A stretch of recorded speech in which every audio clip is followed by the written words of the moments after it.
Chegamos no vídeo 200 da CCI, Comissão Cidadã de Inquérito. E o tema desse vídeo é: o 8 de janeiro flopou. Então nós vamos falar sobre isso, porque depois do 25 de fevereiro, que a Avenida Paulista fez aquele movimento todo, o que ela atestou para o Brasil, né, para a grande mídia, para o próprio governo, que a sociedade não engoliu a história do 8 de janeiro, tá certo? Então, eu acabei de ver uma fala do presidente Bolsonaro sendo entrevistado pelo próprio filho, né, e ele falando, né, que no entendimento dele, o 8 de janeiro foi promovido pelo PT. E esse entendimento é geral, é da população do Brasil inteira. E diferentemente do que aconteceu no Capitólio, né, nos Estados Unidos, e que a esquerda tentou replicar esse Capitólio aqui, lá não houve, né, uma reação, né, da sociedade denunciando, né, que era uma armação. Aqui, desde o dia 9 de janeiro de 2023, a sociedade começou a ocupar os espaços na rede social e falar: isso é uma armação do governo. E isso foi criando uma repercussão tão grande que foi necessário criar 2 comissões parlamentares de inquéritos em 3 casas legislativas, coisa que nunca aconteceu na história desse país. E o governo teve que se apropriar dessas comissões para impedir que se chegasse na fonte, na origem do 8 de janeiro, daquele que realmente pensou o 8 de janeiro, daquele que elaborou o 8 de janeiro, aquele que financiou o 8 de janeiro. Por isso que depois de mais de um ano, ainda não se chegou, né, de forma oficial, através da justiça, né, nos mandantes, nos autores. E aí todas as evidências que foram apontadas mostram em direção ao governo.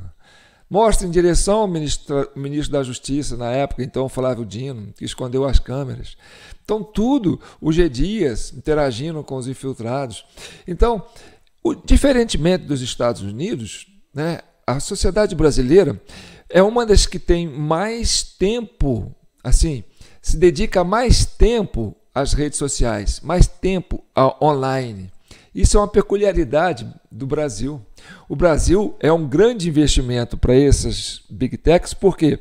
Porque os brasileiros se adaptaram muito facilmente a esse meio de comunicação, que é a pluralidade de opiniões.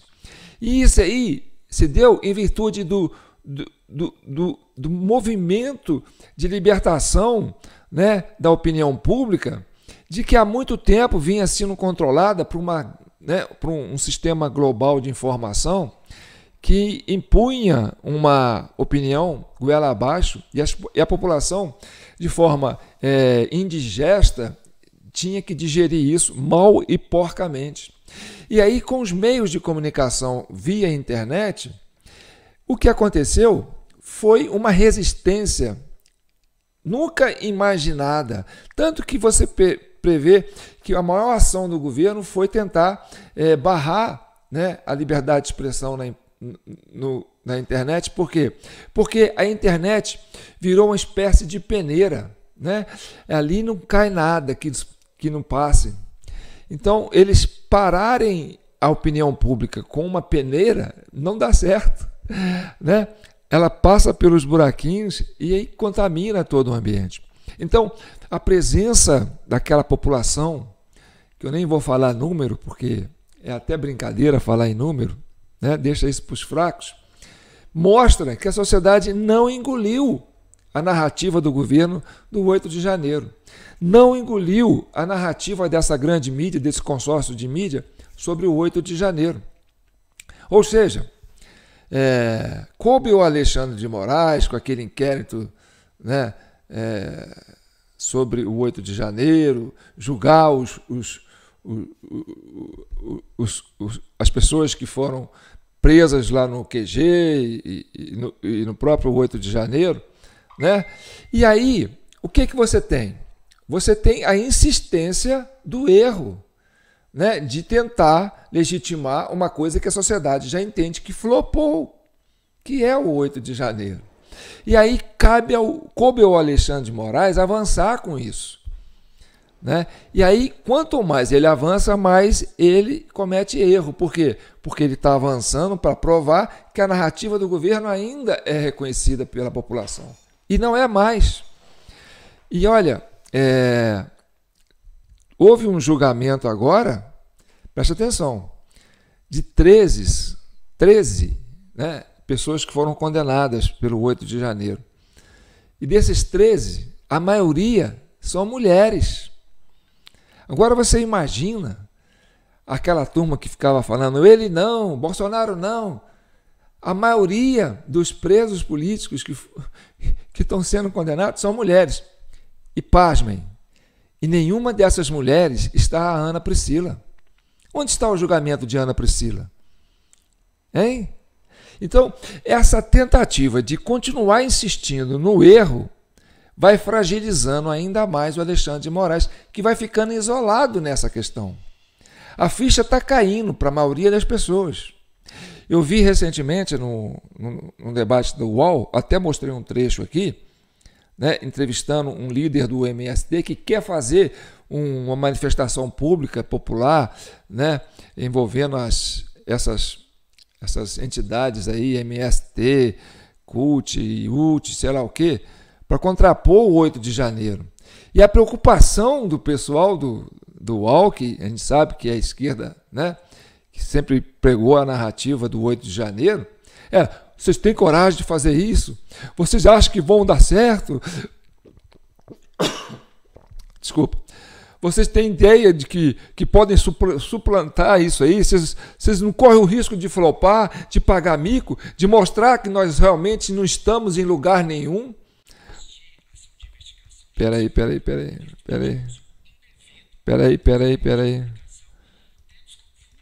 Peraí. Entrou um negócio aqui que não estava no plano. Foi um áudio que apareceu aqui que não era para aparecer. Isso vai entrar depois. Bagunçou aqui. Então, voltando ao assunto, eu não posso ficar muito tempo aqui porque eu vou soltar um trecho aqui que é muito importante. Nós vamos entrar com uma sequência de vídeos aqui que vai dar um entendimento do que eu estou falando. Mas antes, deixa eu me apresentar. Eu sou João Paulo Guimarães, falando direto de São João del Rei, a capital brasileira da liberdade. Aqui é Minas Gerais, um estado de espírito. Esse é o vídeo 200 da Comissão Cidadã de Inquérito, uma comissão criada para pacificar o país e chegar à verdade. E eu estou aí com a minha chave Pix aí embaixo, está aqui, jpnoticias@gmail.com. Você pode contribuir com qualquer valor. Gente, hoje eu vou pagar a fatura da Comissão Cidadã de Inquérito.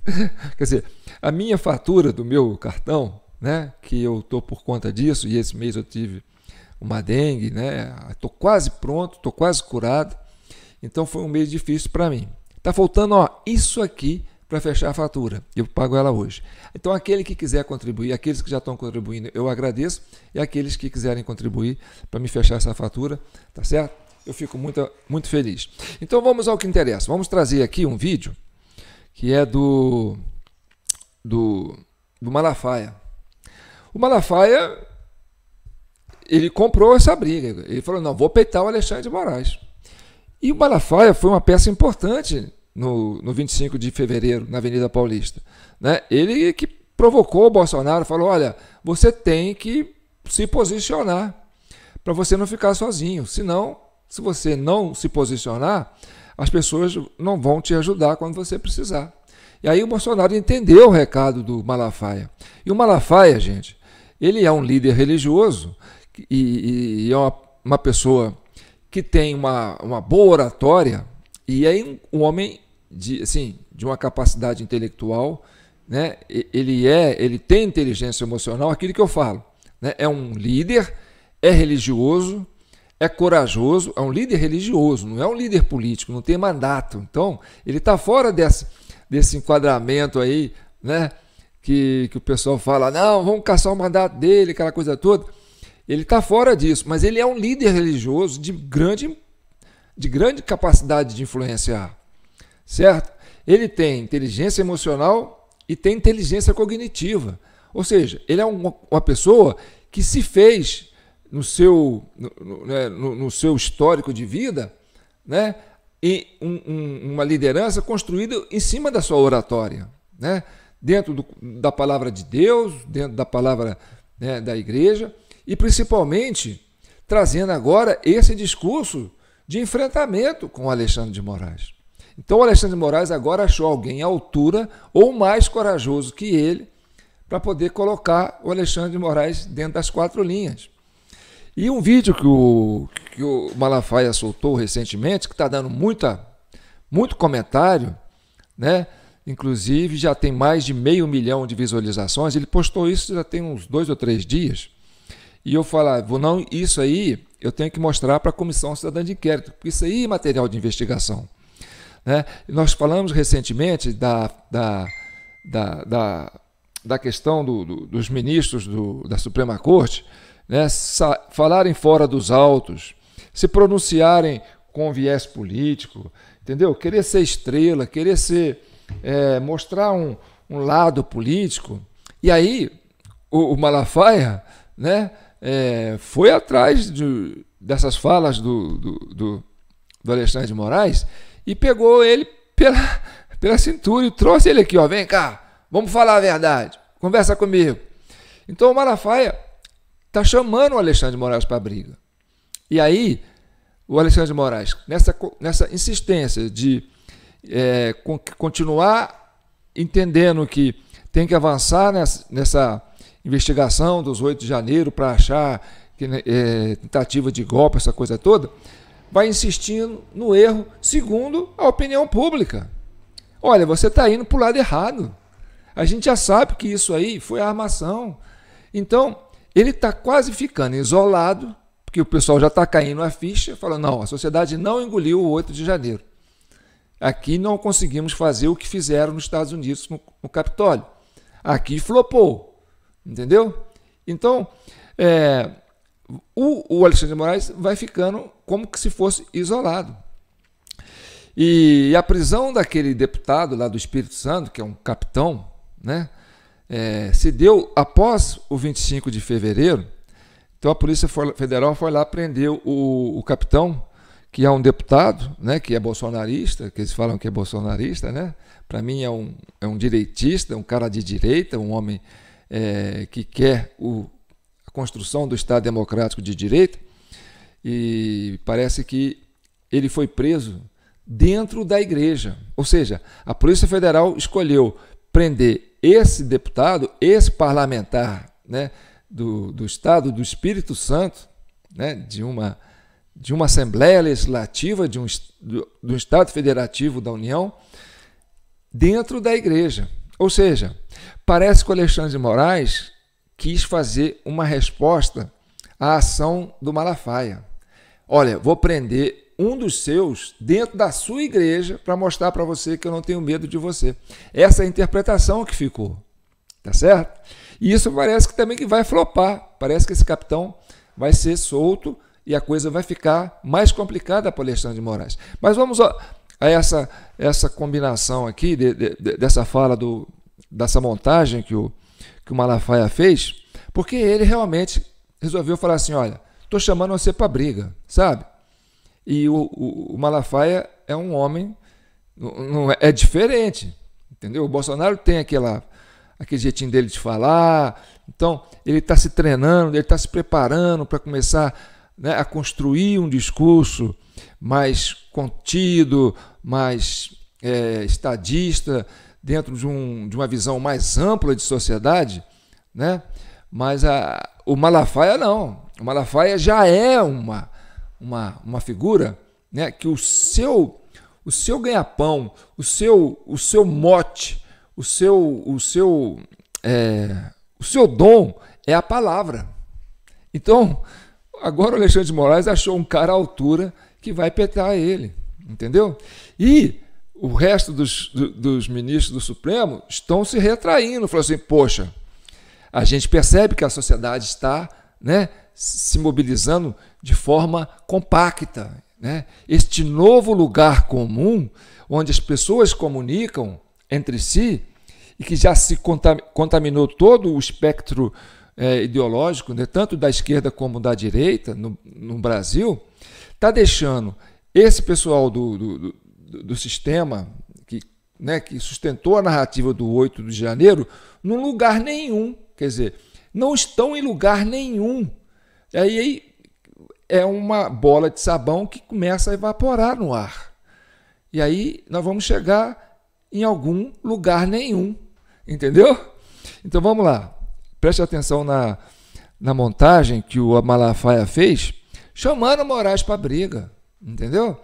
E isso aí, ou seja, ele provoca o Moraes porque ele sabe que se o Moraes continuar avançando, ele vai continuar errando. Olha que curioso. E o Moraes, Alexandre de Moraes, né, ele está ali, né, ele é como eu digo assim, né, uma bucha de canhão, certo? Nesse ponto, é a única hora que eu tenho pena do Alexandre de Moraes, porque ele é instrumentalizado. Ele é um instrumento de um sistema que quis colocar, né, uma situação com ela abaixo da população brasileira. Ou seja, é um homem que também é limitado. Você vê que o Alexandre de Moraes não tem o dom da oratória. Você percebe que ele tem até uma dificuldade de dicção. Me parece que ele é uma pessoa que tem aquela coisa da gagueira contida, né? Então ele não consegue falar assim, né? Naturalmente. Ele pausa porque é uma coisa, a construção do raciocínio dele, né, é muito limitada. Vocês vão ver isso nessa colocação. E aí, quando o Alexandre de Moraes começa a tomar partido e vai fazer pronunciamento público, né, em plenário, se colocando como um agente político, o que ele faz?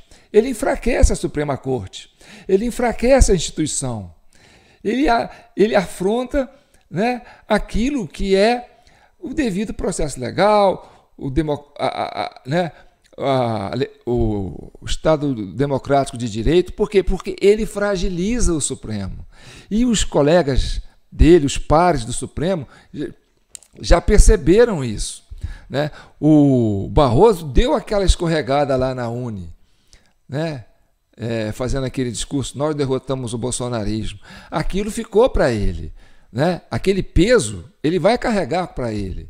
Então, as pessoas têm que tomar conta disso, porque defender a democracia é se colocar dentro das quatro linhas. E quando um ministro da Suprema Corte, né, dá essa escorregada e vai a público e faz um comentário político partidário, né, ele compromete a instituição, ele compromete a Suprema Corte, ele compromete o Estado democrático de direito. E a sociedade já entendeu isso.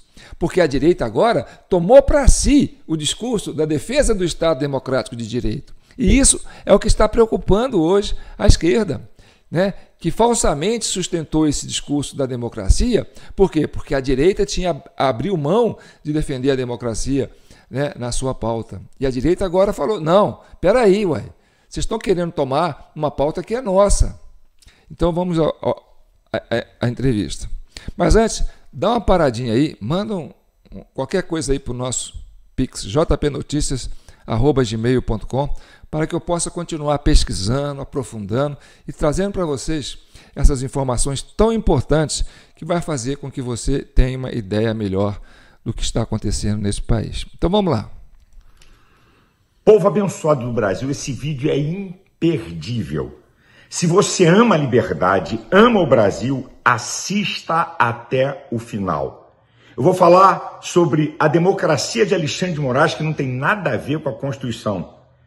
Eu vou fazer aqui uma crítica duríssima ao discurso que ele proferiu agora, dia 26, segunda-feira, 26 de fevereiro, na aula inaugural para os calouros do curso de Direito da USP. Eu vou mostrar as falas dele e vou questioná-las, ok? Então, muita atenção, vamos à primeira parte, a primeira fala do ministro que eu quero questionar. Os mecanismos são os mesmos.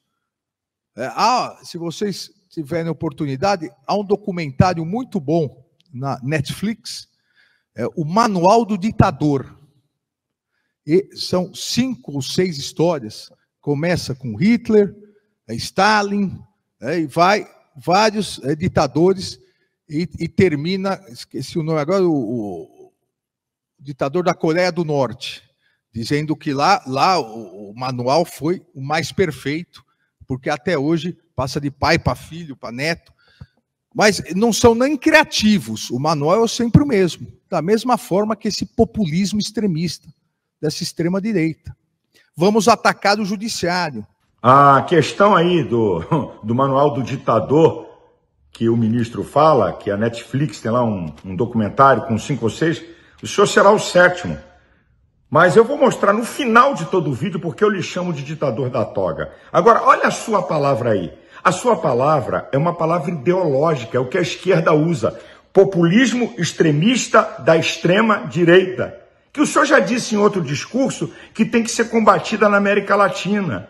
Essa é uma fala da esquerda para rotular a direita. Mas o senhor não fala do populismo extremista da extrema-esquerda, que aqui no Brasil é Lula. O senhor não ataca o extremismo populista da extrema-esquerda de Ortega, de Nicolás Maduro e de outros. Então, essa, ministro, é uma fala que mostra que o senhor não é imparcial. Como magistrado da mais alta corte, o senhor tinha que ser terrivelmente imparcial. O senhor é parcial, o senhor tem lado, o senhor ataca a direita usando o mesmo discurso ideológico da esquerda. Essa que é a verdade. Agora, vamos para uma outra fala dele. Vamos para o enfrentamento. Vamos usar nossas milícias digitais para desacreditar o judiciário, atacando não só o poder, como os membros do poder judiciário, que foi o que foi feito no Brasil. Você está acompanhando o discurso, ele está falando da milícia digital da extrema-direita. E ele utiliza a mesma palavra que a esquerda usa em seus discursos. Quando eles criticam, é crítica. Quando eles são criticados, é ataque. Eu quero fazer uma pergunta ao ministro, juristas, advogados e gente do povo. Onde é que na Constituição está escrito que o STF e seus ministros são incriticáveis? Onde é que é? Onde é que está? Na Constituição que você não pode criticar Poder Executivo, Legislativo, Judiciário, não pode criticar as instituições democráticas em lugar nenhum. Mas eu vou fazer um desafio ao ministro Alexandre de Moraes. O senhor comanda um inquérito das milícias digitais. Por que o senhor não mandou investigar a Mediate? A Mediate é uma plataforma que tem mais de 400 sites, e a maioria de esquerda e de artistas. Por que o senhor não mandou a Polícia Federal na casa dessa gente, apreender celular e computadores? Por quê? Porque o senhor vai descobrir a verdadeira milícia digital que é da esquerda. E vai chegar no governo Lula. É por isso. E aí, como o senhor tem lado, o senhor ataca a direita. Isso é uma vergonha. Vamos então à outra fala do ministro. Porque no Brasil esse ataque ao judiciário foi muito mais amplificado, porque no Brasil existe a justiça eleitoral. Então, ao mesmo tempo, o ataque ao segundo pilar da democracia, os instrumentos que levam à democracia, o voto, e o terceiro pilar, a independência do judiciário, no Brasil isso se misturou, porque é o poder judiciário, por meio da justiça eleitoral, que organiza, realiza, administra e julga as eleições. Segundo ele, os ataques ao judiciário é porque a justiça eleitoral que representa o judiciário e comanda todo o processo eleitoral, né? Então, por causa das eleições, eles recebem ataque. Eu vou avivar a memória do ministro e de todos vocês. Quando Alexandre de Moraes assumiu o TSE, foi baixada uma resolução ao arrepio da lei, dando a ele todo o poder, para ele poder suspender rede social de quem bem ele entendesse, de quem bem ele quis, e não quer receber crítica, que ele chama de ataque, não quer ser criticado por uma homologação Gente, é um negócio assim assustador, minha gente. Uma resolução frontalmente contra ao arrepio da lei eleitoral e não quer ser criticado? Conta outra. Vamos ao próximo vídeo. Nós não podemos nos enganar, nós não podemos baixar a guarda, não podemos dar uma de bambam contra o Popó, que durou 36 segundos. Nós temos que ficar alertas e fortalecer a democracia, fortalecer as instituições. É verdade, não podemos baixar a guarda. É o que nós fizemos no dia 25 na Paulista, porque o povo é o supremo poder acima do judiciário, do executivo e do legislativo. E nós não vamos ser enganados por pseudos salvadores da democracia que rasgam a Constituição a seu bel prazer. Nós fizemos isso na Paulista. Temos que fortalecer a democracia. E fortalecer a democracia é respeitar a vontade soberana do povo. Vamos ao próximo vídeo? E regulamentar o que precisa ser regulamentado. Nós não podemos cair nesse discurso fácil de que regulamentar as redes sociais é ser contra a liberdade de expressão. Isso é um discurso mentiroso que pretende propagar e continuar propagando o discurso de ódio, a lavagem cerebral que é feita em milhões e milhões de pessoas. Eu brinco sempre, uma brincadeira séria, que para mim bastaria um artigo na lei. O que não pode no mundo real, não pode no mundo virtual. Essa parte do discurso é a cereja do bolo. Eu vou destacar 4 coisas. Que a regulamentação das redes sociais é mentira. Dizer que isso vai contra a liberdade de expressão, não. É verdade. E eu vou provar com o seu ato. Em 2023, o senhor suspendeu o Telegram, que emitiu um alerta às pessoas dizendo do perigo de se aprovar o PL 2630, o PL da censura. O senhor suspendeu o Telegram. Agora, olha o que o jornalista internacional da Globo, Jorge Pontual, falou sobre o seu ato. Preste atenção, povo brasileiro. Ele diz o seguinte: fico surpreso de ver jornalistas defender a censura. Agora, olha isso aqui. Uma autoridade não pode decidir o que é verdade, o que é mentira, o que é fake news e o que não é. Cabe às pessoas, ao público, aos cidadãos decidirem. Onde nos Estados Unidos e na Europa tem alguém censurado porque xingou a autoridade, xingou a instituição, xingou líder religioso ou políticos? Em lugar nenhum.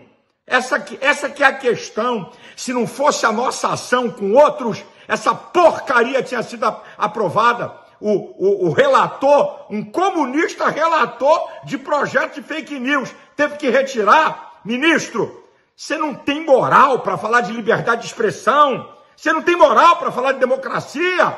Discurso de ódio? O senhor está usando novamente a narrativa da esquerda para tentar calar seus opositores. Porque quando eles falam é crítica. Quando o opositor critica, é discurso de ódio. Deixa eu dizer uma coisa, ministro. Entra nas minhas redes sociais para ver o xingamento. Ladrão, tem que ir para a cadeia. Rouba o povo. É um demônio, tem que ir para o inferno. É a liberdade de expressão. Que é só palminha? Que é fotinho de coração e de palminha? Quem não quer ser criticado, fique calado. Faça como os ministros das diversas Supremas Cortes do mundo fazem. Se calam para ficar isento. Vocês vêm para fora, vocês emitem opinião política e querem o quê? Ministro, o que não pode é vocês usarem o poder e a caneta de vocês para cercear a liberdade do povo. Isso é que não pode. Minha gente, tem um ditado aí que diz que quem não quer brincar não desça pro play. Agora, olha essa frase desse ministro. Um cara com a inteligência dele fala isso. O que não pode no mundo real, não pode no mundo virtual. Significa, então, que o que pode no mundo real, pode no mundo virtual. E o mundo real tem xingamento, tem deboche, contraditar o outro, falar o que a pessoa pensa e o outro não gosta. Então isso pode na rede social? O senhor está contradizendo toda a sua construção. Agora, escuta essa. O que as mídias tradicionais não podem fazer, senão elas serão responsabilizadas, também no virtual não pode. Como? Mídias tradicionais são responsabilizadas? Está lotada de fake news dessa gente. Vou contar uma minha. A revista Forbes publicou que eu era um dos 4 pastores mais ricos do Brasil, com um patrimônio de 150 milhões de dólares. Isso foi notícia em todo o Brasil. Me caluniaram, me difamaram. Eu pedi para eles reconsiderarem, não deram nem pelota. Eu entrei na justiça depois de 1 ano. Sabe como é que a justiça é lenta? Eu consegui que eles chegassem, fizessem um acordo comigo e se retratassem. Aí eu pergunto a vocês, quem divulgou em primeira página essa calúnia? Quantos se retrataram? Nem 10%. Que história é essa? Que mídia tradicional é responsabilizada? Em que país o senhor está? Isso é uma brincadeira. Agora vamos para a última parte da palavra dele e também a última parte da minha palavra. E o mundo, não só o Brasil, está percebendo isso. E não é só em relação à democracia, ao ataque à democracia. O número de suicídios de adolescentes por bullying virtual aumentou na Europa tremendamente. Ah, cresceu o bullying na Europa? Então eu quero lhe fazer uma pergunta. O senhor comanda o inquérito das milícias digitais. O que o senhor fez contra essa página de fofoca Choquei, responsável por um suicídio de uma moça? Até agora, notícia nenhuma. Ah, ataque à democracia? Eu vou provar que o senhor é que tem atacado a democracia, por isso lhe chamo de ditador da toga. O senhor rasgou o artigo 5º, inciso 4, a liberdade de expressão, cerceando vários brasileiros. O senhor rasgou o artigo 5º, inciso 16º, onde a manifestação é livre. Milhares de brasileiros que meses estavam pacificamente em frente ao QG foram levados presos. O senhor rasgou o artigo 5º, inciso 55, onde todo brasileiro tem direito ao duplo grau de jurisdição, isso é, recorrer a diversas instâncias.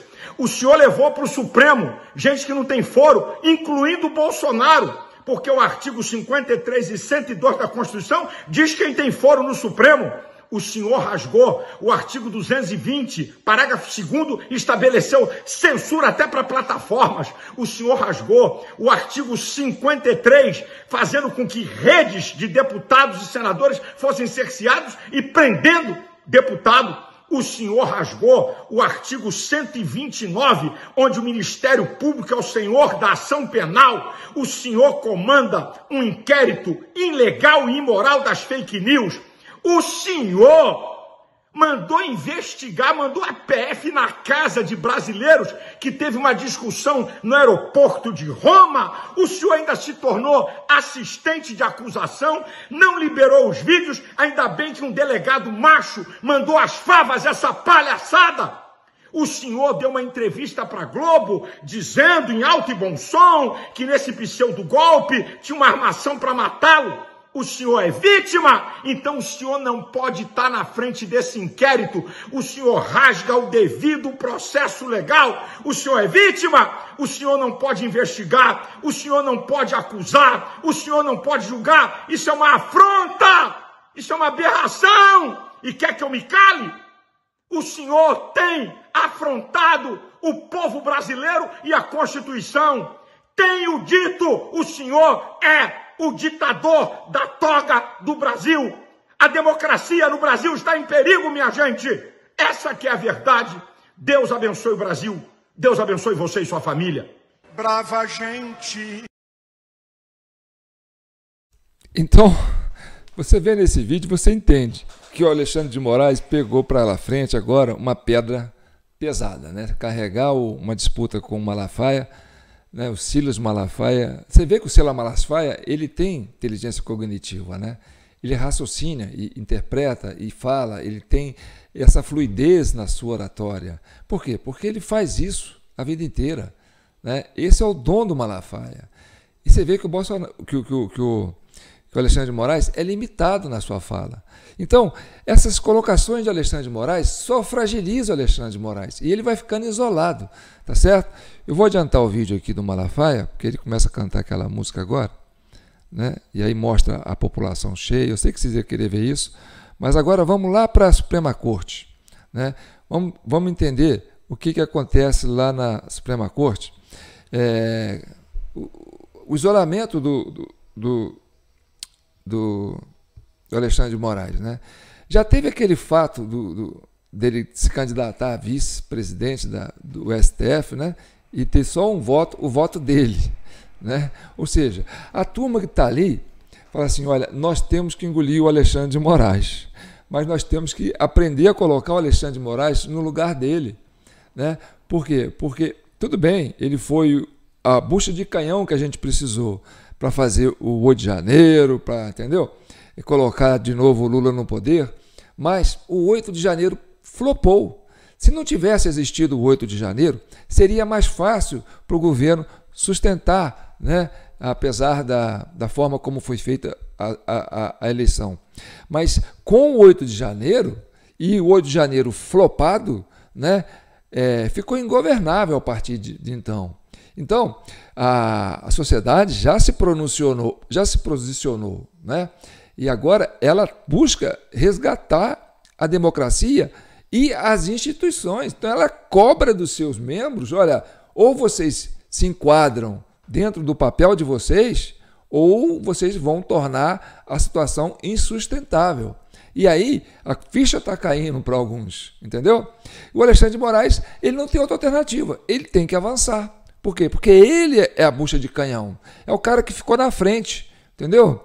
Ele está ali como dizer assim, porta-estandarte da narrativa do governo. E aí o homem está, como se diz assim, é um caminhão em ladeira abaixo, sem freio, sem controle. E aí o Supremo tem que começar a puxar para ver se consegue, né, puxar o freio de mão para ver se segura o Alexandre de Moraes. Então, acompanhe esse raciocínio aqui, ó, vocês vão entender o que eu estou falando. Lembrou o ministro Flávio Dino, nós vamos manter 7 deputados federais que não foram eleitos. Eles não foram eleitos. Nós foram eleitos pela regra que estava em vigor quando teve a eleição. Perdão, presidente. Nós todos aqui, por maioria, o plenário, sim, decidiu que eles não foram eleitos. Não, quando eles foram eleitos, estava em vigor essa regra. Ué, a única coisa... Você está retroagindo. Mas a regra que vigorava na época era essa. Presidente, essa é a opinião de Vossa Excelência. Claro.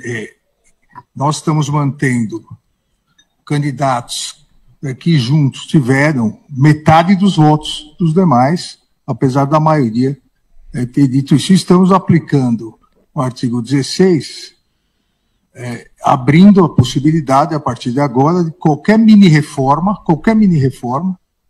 que seja publicada dias antes do ano eleitoral, da anualidade, nós simplesmente vamos lavar as mãos, né, porque só para a próxima eleição. Para a próxima eleição, essa regra pode mudar.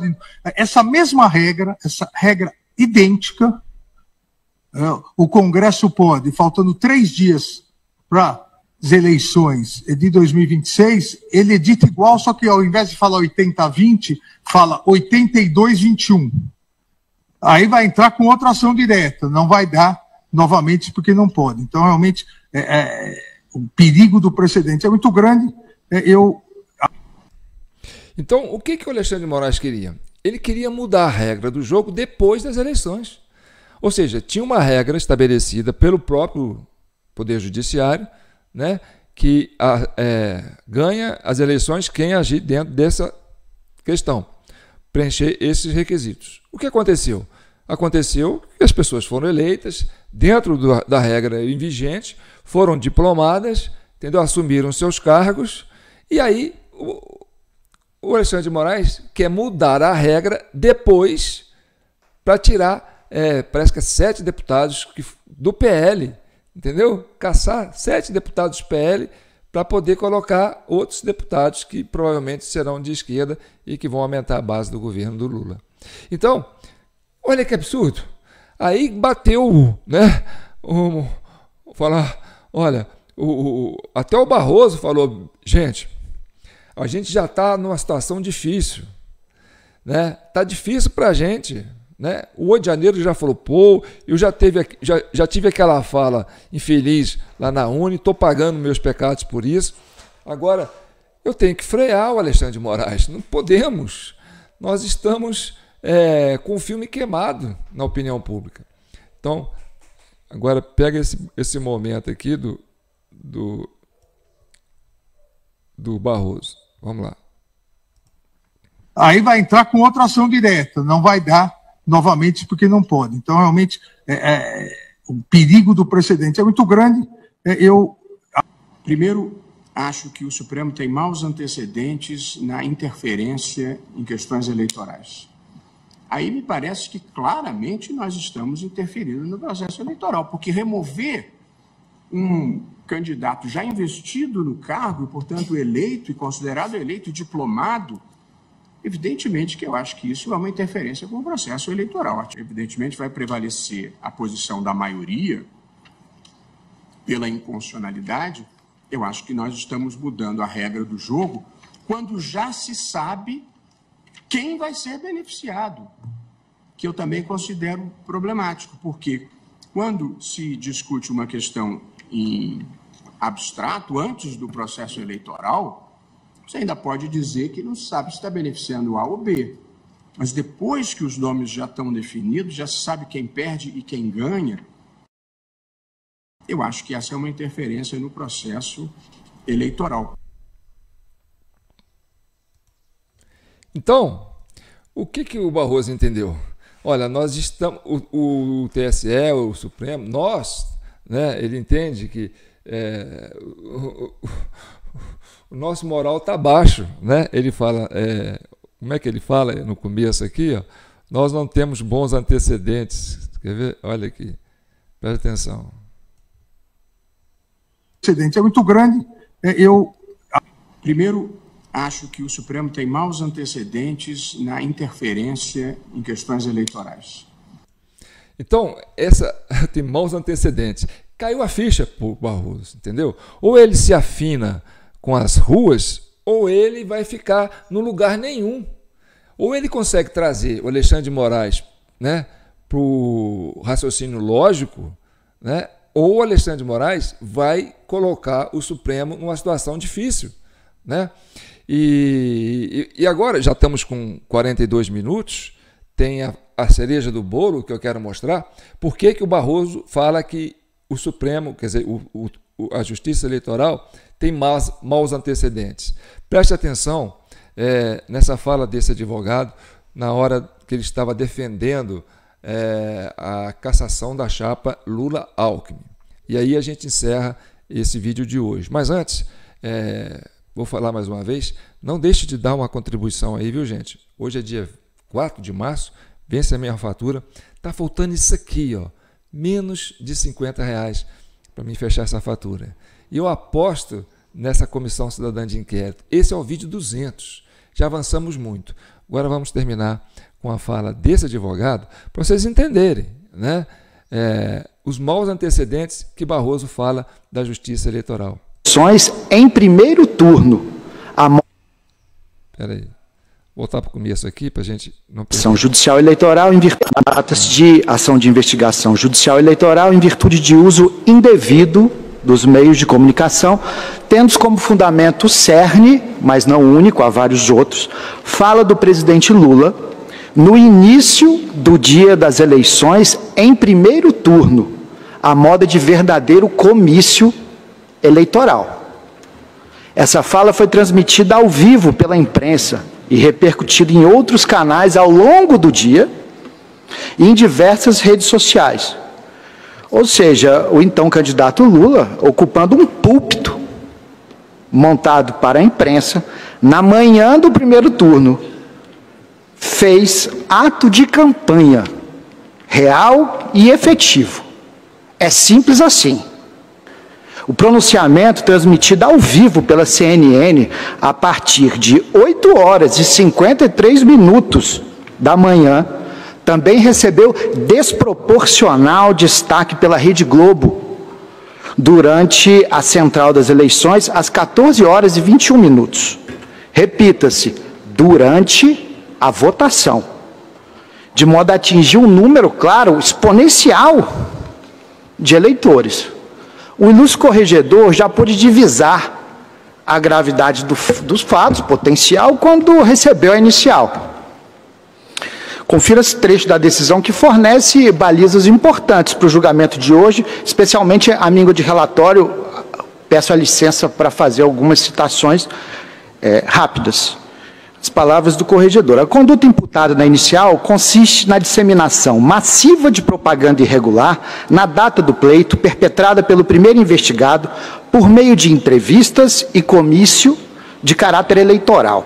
A gravidade no uso dos meios de comunicação decorreria do destaque desproporcional conferido à candidatura, com potencial impacto na escolha de milhões de eleitores e eleitoras que foram expostas às mensagens em momento no qual a legislação não mais permite atos de campanha.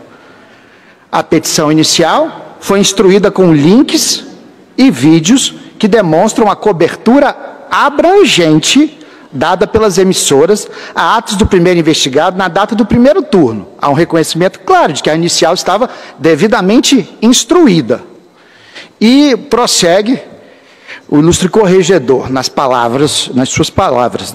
Sobre o ponto, nota-se, quanto à entrevista coletiva concedida na parte da manhã, que efetivamente foi proferido discurso de caráter eleitoral, em horário no qual estava em curso a votação. Essa situação já está assentada. E o relator passa a transcrever longos trechos do discurso de Lula.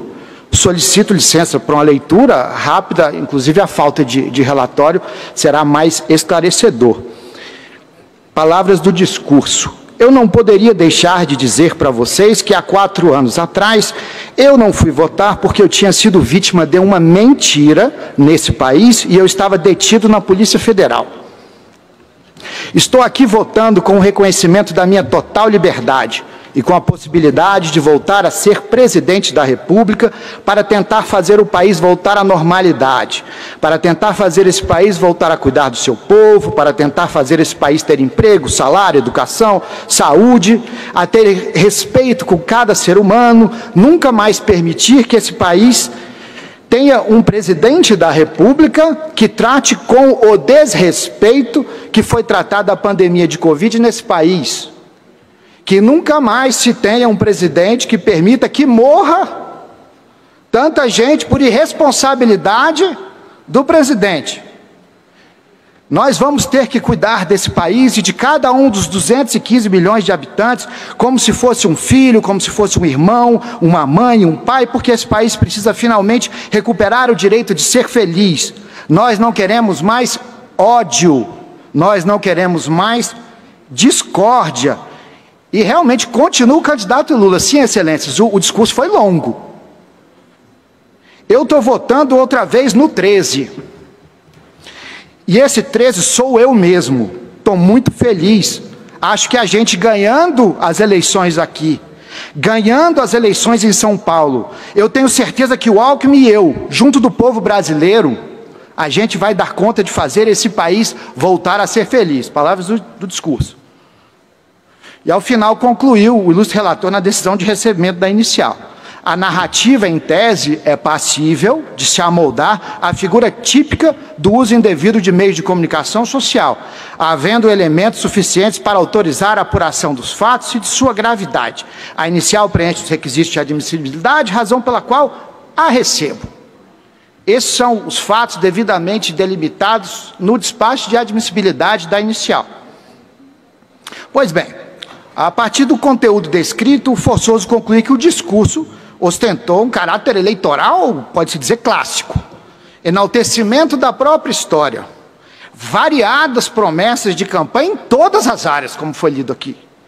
E, claro, não poderia faltar, numa campanha tão aguerrida, críticas fortes e variadas ao adversário, então presidente da República.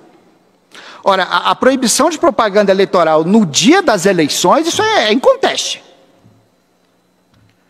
E o fato é grave. É um fato capaz, em tese, de constituir até crime. Destacam-se os artigos 39 e 45 da Lei das Eleições. O artigo 5º da resolução TSE número 23.610 de 19 e o artigo 240 do Código Eleitoral. Peço licença pela clareza do dispositivo para ler o parágrafo único. É vedada, desde 48 horas antes até 24 horas depois da eleição, qualquer propaganda política mediante radiodifusão, televisão, comícios ou reuniões públicas. Não se olvida que os tipos acima indicados, descritos aqui, poderiam desafiar ações com rito próprio. Uma representação, propaganda eleitoral, ou então até notícia-crime, diante do que foi feito aqui. Ocorre que essas várias infrações difundidas em série, elas consubstanciam lastro para essa AIGE, né? Efetivo uso indevido dos meios de comunicação. E esses fatos se revestem, na visão da acusação, de efetiva gravidade, tanto quantitativa como qualitativa.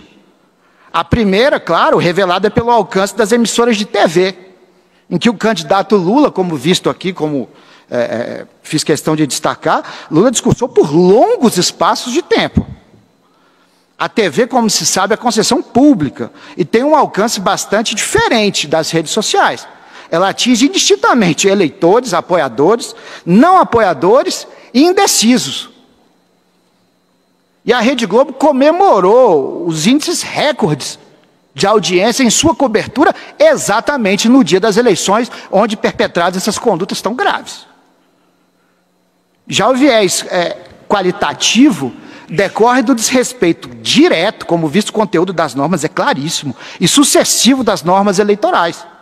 No dia das eleições, mais do que isso, enquanto ocorria a votação, aberta a votação, 8 horas e 53 minutos do dia das eleições, o presidente Lula estava discursando ao vivo. Flagrante ofensa à liberdade dos eleitores e à normalidade das eleições, numa eleição tão apertada. Como bem observa Maria Isabel Trajano e outros em uma obra coletiva, peço licença por um rápido destaque, importante não olvidar que aos candidatos e às agremiações restou garantido prazo amplo para a tentativa de convencimento do eleitorado. O dia da eleição é reservado à reflexão do eleitor, e qualquer abordagem que lhe venha fazer o candidato ou alguém em seu favor, buscando convencê-lo ao voto, é crime eleitoral. Trata-se, de fato, com todo respeito, de invulgar gravidade. Não se tem memória ou registro de que qualquer outro candidato em pleito à presidência da República tenha contado com um palanque para discursar no dia da eleição, logo que aberta a votação.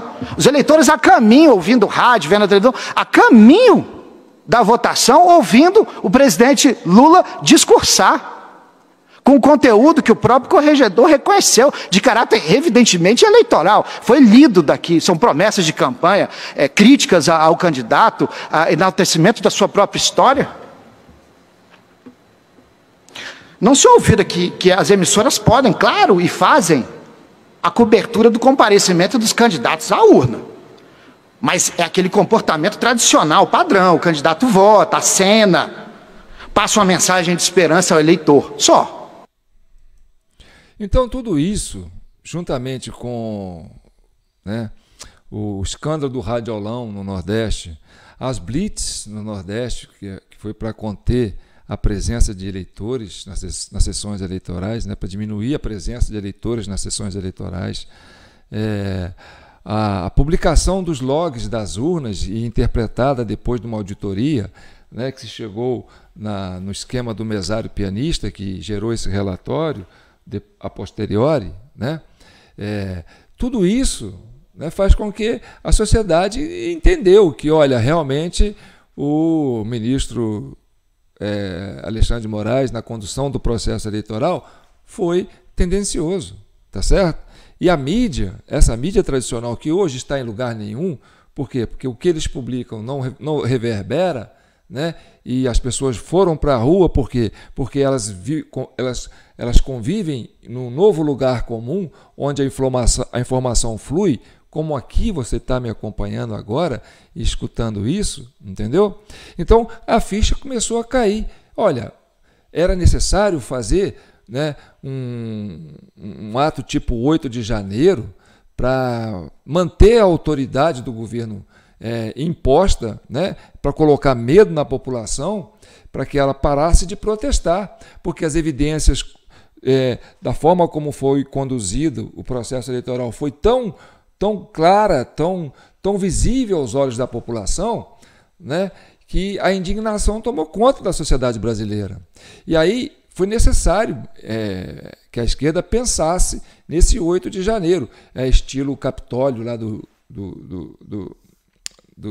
Estados Unidos, né, para ganhar tempo e para ganhar musculatura para poder implementar, né, se implantar dentro do sistema governamental. Só que, desde então, o governo não está conseguindo governar, né? Nós estamos com um caminhão ladeira abaixo sem freio.